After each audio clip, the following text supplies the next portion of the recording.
परमेश्वर हमें कुछ नया देना चाहता है। दोस्तों, आइए आज हम एक कहानी के द्वारा सीखेंगे कि परमेश्वर हमें क्या क्या चीज नया देना चाहता है। एक छोटा सा गड्ढा था और वहाँ पे थोड़ा सा पानी था और एक तरफ पत्थर था और उस गड्ढे में थोड़ा फूल भी था और उस गड्ढे में 2 मेंढक रहते थे और वो मेंढक जो उस फूल के रस को खाने के लिए कुछ कीड़े आते थे, उस कीड़े को खाकर वो 2 मेंढक जीवित रहते थे और ऐसे ही अपने जीवन को व्यतीत करते थे। और ऐसा हुआ कि धीरे धीरे करके उस गड्ढा का पानी जो था, उस गड्ढा का पानी सूखता गया और पहले वाला मेंढक सोचा कि अगर पानी सूख जाएगा तो हम कैसे जीवित रहेंगे, हम मर जाएंगे। तो पहले वाला मेंढक ने दूसरे वाला मेंढक से बोलता है, दोस्त चलो यहाँ से बाहर निकलते हैं। और वो लोग उस गड्ढे से बाहर निकलने के लिए कोशिश करते हैं और बार बार ऊपर की ओर जंप करते हैं। और वो दोनों जंप करते करते पहले वाला मेंढक जो था वो ऊपर की ओर ऊपर निकल जाता है, वो ऊपर आ जाता है और दूसरा वाला मेंढक वो ऊपर नहीं आ पाता है। तब वो दूसरा वाला मेंढक पहले वाला मेंढक से बोलता है कि रुको दोस्त, मुझे छोड़ के मत जाओ, मैं भी ऊपर आऊंगा। और उस पहले वाला मेंढक ने भी उस दूसरे वाला मेंढक को बोलता है कि दोस्त तुम कोशिश करो कि तुम ऊपर जरूर आओगे और मैं तुम्हें छोड़ के नहीं जाऊंगा। और कुछ समय के बाद वो दूसरा वाला मेंढक भी कोशिश करते करते और अपना दोस्त को बार बार बोल रहा था कि तुम कोशिश करो तो जरूर ऊपर आ जाओगे, अगर कोशिश नहीं करोगे यहाँ पे ही रहोगे तो तुम मर जाओगे। तब उस दूसरा वाला मेंढक ने पहला वाला मेंढक की बात को सुना और वो भी कोशिश करते करते एक बार वो बाहर निकल गया। अचानक से वो बाहर निकल गया और जब वो बाहर निकल गए तब दोनों ने दूर से एक तालाब को देखा।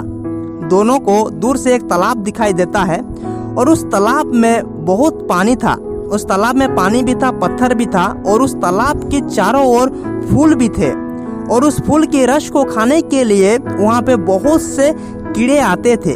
तब दोनों मेंढक ने सोचा कि हम इस बड़े से तालाब में रह के उस फूल की रस को खाने के लिए जो कीड़े आते थे उसको खा के हम लोग जीवित रह सकते हैं और अपना जीवन को व्यतीत कर सकते हैं बोल के उस दोनों मेंढक ने सोचा। आज हम इस कहानी से सीखते हैं कि आज ये दुनिया जहां हम लोग हैं, ये दुनिया में जो कुछ भी है सब कुछ चिरस्थायी नहीं है। ये दुनिया की जो कुछ भी चीज है वो परमानेंट नहीं है, ये थोड़ी देर के लिए ही है।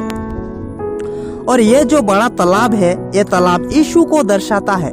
यीशु हमें आज इस दुनिया से हमें अपनी दुनिया में बुलाना चाहता है, जिस दुनिया में बहुत ज्यादा हमारे लिए खुशी और आनंद है, क्योंकि वो जानता है हम जिस दुनिया में रहते हैं वो दुनिया नाश होगा और हम जितना दिन इस दुनिया में रहेंगे हमें खुशी मिलेगा, लेकिन इस खुशी भी एक दिन समाप्त होगा।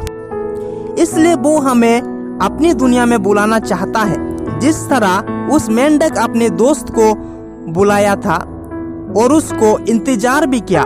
आज हमें भी यीशु इस दुनिया से अपनी दुनिया में बुलाने के लिए वो हमारा इंतजार भी करता है और हमें बोलता है भी कि तुम इस दुनिया से बाहर निकल के आओ। जिस तरह पहले वाला मेंढक जानता था कि पानी सूखने वाला है और हम मर जाएंगे, उस तरह यीशु भी जानता है कि इस दुनिया का खुशी खत्म होने वाला है और इस खुशी हमारे लिए सदा काल के लिए नहीं है। इसलिए यीशु हमें अपने पास बुलाना चाहता है अनंत खुशी देने के लिए। और आज हम अपने आप के लिए ही इस खुशी का अनुभव नहीं करना है।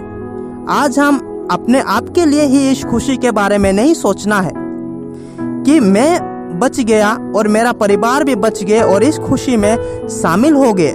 हमें दूसरों के लिए भी सोचना ही नहीं है, बल्कि हमें दूसरों के लिए भी रुकना है और उससे बचाने के लिए हमें मदद करना है। जिस तरह उस पहले वाला मेंढक ने सिर्फ अपने लिए ही नहीं सोचा, अपने दोस्त के लिए भी सोचा, उसी तरह यीशु ने भी अपने लिए ही नहीं सोचा बल्कि वो हमारे लिए सोचा और वो हमारे लिए इंतज़ार किया और हमारे लिए आज भी वो इंतज़ार करता है कि हम लोग इस दुनिया से कब बाहर निकल के यीशु के पास, क्योंकि यीशु भी जानता है और हम भी जानते हैं कि ये दुनिया खत्म होने वाला है। और आज बहुत से लोग ये नहीं जानते हैं कि ये दुनिया खत्म होगा और इस दुनिया के खुशी भी खत्म होगा, इसलिए वो लोग इस दुनियादारी में ही फंसे हुए हैं। हमें उन्हें भी आत्मिक रीति से इस दुनिया से निकलने के लिए मदद करना चाहिए। उन्हें कब तक मदद करना चाहिए? जब तक वो लोग इस दुनिया से नहीं निकल पाते हैं, हमें तब तक परमेश्वर के वचन को उन्हें सुनाना चाहिए और हमें इस दुनियादारी से उन्हें निकालने के लिए हमें मदद करना चाहिए। हमें उन्हें छोड़ के नहीं जाना चाहिए, जिस तरह यीशु ने भी हमें छोड़ के नहीं गया, क्योंकि आज हमें यीशु कुछ नया देना चाहता है। आज हमें यीशु कुछ नया देना चाहता है और वो क्या क्या चीज हमें आज नया देना चाहता है, चलिए हम उन सारे चीजों को पवित्र बाइबल के द्वारा हम देखेंगे, जो बहुत ही अच्छा चीज है और बहुत ही सुंदर चीज है जो हमारे लिए यीशु ने देने के लिए वादा किया है। हम लोग देखते हैं रेवलेशन का किताब 7:9 में देखते हैं तो यीशु हमें वस्त्र देना चाहता है। एहजकेल का किताब 36:26 में देखते हैं तो यीशु हमें मांस का हृदय देना चाहता है। ईशाया का किताब 62:2 में हम लोग देखेंगे तो यीशु हमें एक नया नाम देना चाहता है। और उसके बाद हम लोग यूहन्ना का किताब जब हम लोग 14:2 में देखते हैं तो यीशु हमारे लिए एक जगह तैयार किया है, जिस जगह में वो हमारे साथ रहना चाहता है।